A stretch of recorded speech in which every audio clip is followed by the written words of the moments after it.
Staff Sergeant Hannah Smith hadn't missed a shot in 3 years. Not since the neural implant, which was why her hand shouldn't have been shaking as she lined up the shot on the training course. Sand. There's supposed to be sand everywhere.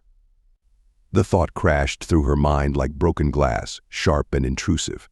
But there was no sand here in the verdant hills of Camp Pendleton. Only wet grass and morning fog rolling in from the Pacific. She exhaled slowly, focusing on the target 800 meters out. Standard long-range qualification course. She'd done this 1,000 times. The neural implant hummed softly at the base of her skull, feeding targeting data directly into her visual cortex. Wind speed 6 knots. Temperature 62 degrees. Humidity 89%. Distance to target. The second sun is setting. Must complete the mission before dark. Smith jerked back from her rifle, heart pounding. Second sun? The morning fog suddenly felt thick, suffocating. She ripped off her tactical glasses, pressing the heels of her hands against her eyes until she saw stars.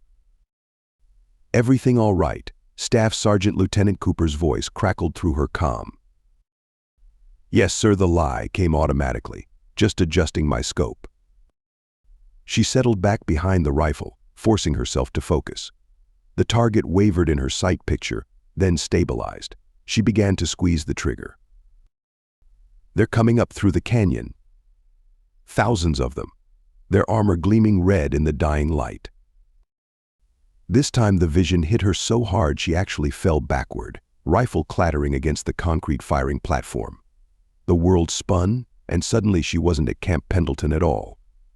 She was on a ridge of red stone, watching endless columns of soldiers in crystalline armor marching through a deep canyon. Their weapons pulsed with an energy she'd never seen, yet somehow recognized. The air itself seemed to vibrate with tension, and overhead, massive ships darkened the orange sky. Staff Sergeant Smith. Report. Lieutenant Cooper's voice snapped her back to reality. She was on her back, staring up at the gray California sky. Her nose was bleeding. She sat up slowly, fighting a wave of nausea. I'm not sure what happened, sir. Cooper was already calling for a medic. As Smith waited, she noticed her hands were still shaking, but not from fear or confusion.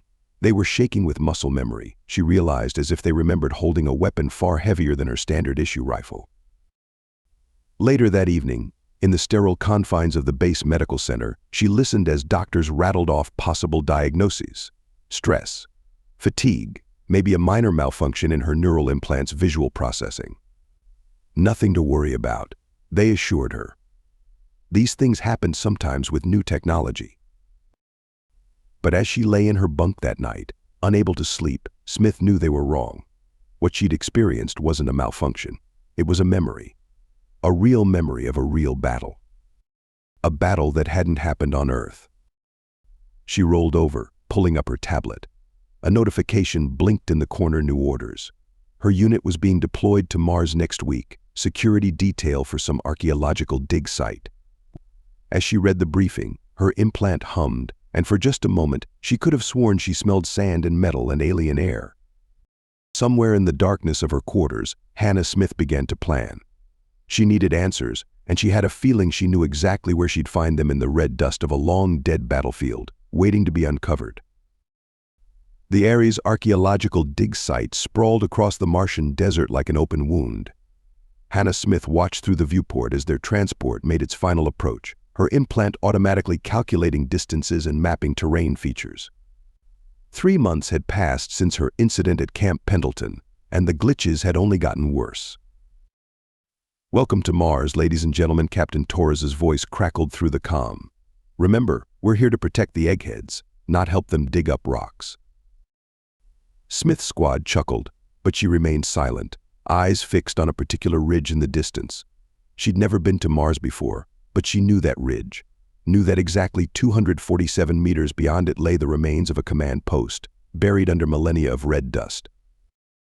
How do I know that? The transport touched down with a gentle thud. As her squad filed out in full environment suits, Smith found herself automatically checking sight lines and defensive positions, not from her training, but from somewhere else. Someone else.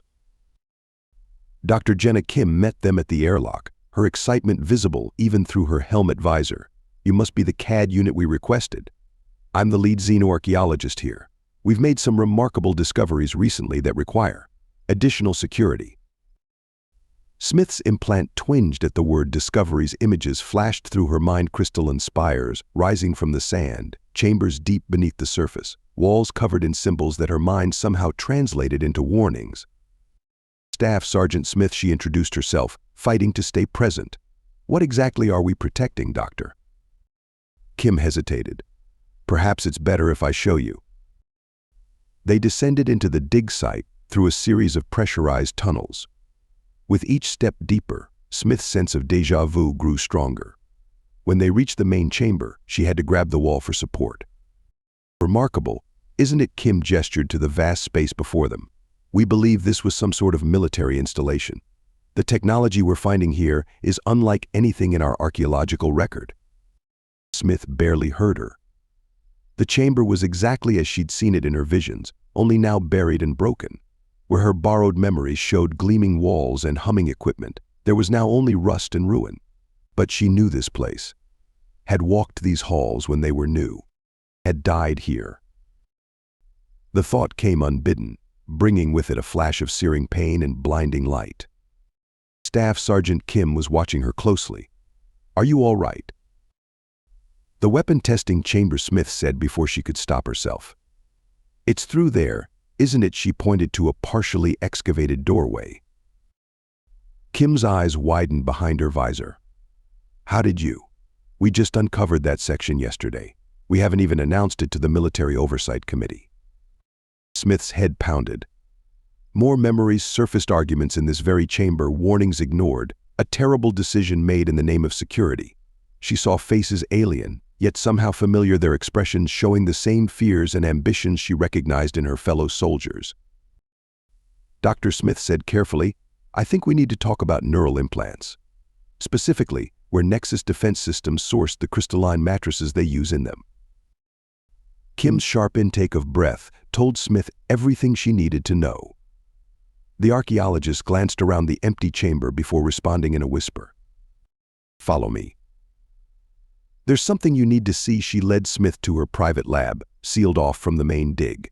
"We found this 2 weeks ago. It's why we requested CAD personnel specifically." On her workbench lay a crystalline shard, identical to the core component of Smith's neural implant, but this one was still embedded in the remains of an alien skull. "The question isn't just where Nexus got the technology," Kim said quietly. "The question is, what else did they find? And why are they so interested in this particular facility?" Smith's implant hummed, and suddenly she knew. The memories crashed over her like a wave: the weapon, the war, the end of everything. And now, millennia later, humanity was blindly walking the same path. As if to confirm her fears, an alert flashed across her tactical display. More CAD units were inbound to the dig site. A lot more. "Dr. Kim," Smith said, "how much do you know about the civilization that built this place? More specifically," she swallowed hard, "how much do you know about how they died?" The look in Kim's eyes told her this was going to be a very long night. Thank you so much for listening to this story. I hope you loved it. Please remember to subscribe if you did like it so you can see more videos like this. And please give us a like and a comment too. I'll see you in the next one.